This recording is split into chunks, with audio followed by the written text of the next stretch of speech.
आपल्या सर्वांना मी आज गुढीपाडव्याच्या आणि नवीन वर्षाच्या शुभेच्छा देतो। हे नवीन वर्ष सर्वांच्या जीवनामध्ये सुख समाधान आरोग्य ऐश्वर्याचे जावो अशा प्रकारची कामना करतो आणि या नवीन वर्षाच्या निमित्ताने एक समृद्ध महाराष्ट्र घडवण्याचा संकल्प या ठिकाणी व्यक्त करतो।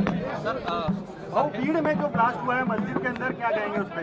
कि उसकी जानकारी मिली है, किसने किया ये भी जानकारी मिली है। उसकी बाकी जानकारी वहाँ के जो एसपी है वो प्रेस लेकर देंगे। सर हे सांगा मराठीमध्ये बीडमध्ये जो ब्लास्ट झाला त्या संदर्भात त्याची सगळी माहिती मिळालेली आहे। एसपी याची सगळी माहिती तुम्हाला देते। सर या ठिकाणी तुम्ही आले या बँकेत घोटाळा झाला होता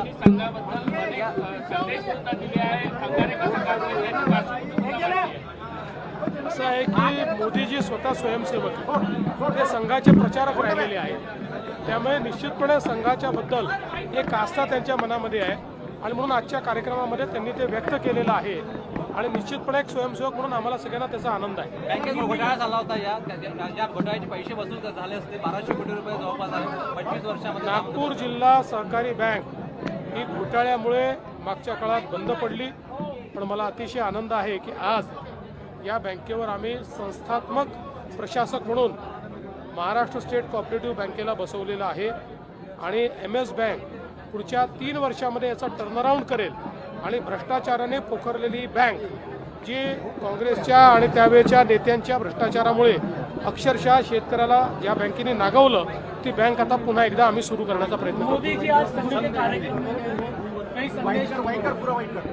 देखिए, मोदी जी एक स्वयंसेवक है, वे प्रचारक रहे हैं। आज भी उनका जीवन एक प्रचारक जैसा ही जीवन है, इसलिए जब वो कार्यक्रम में आए तो उनके भाषण में वही उनका अनुभव, वही उनकी अनुभूति हमको देखने को मिली और हमको बहुत खुशी है कि एक स्वयंसेवक के रूप में हम भी उसमें उपस्थित थे।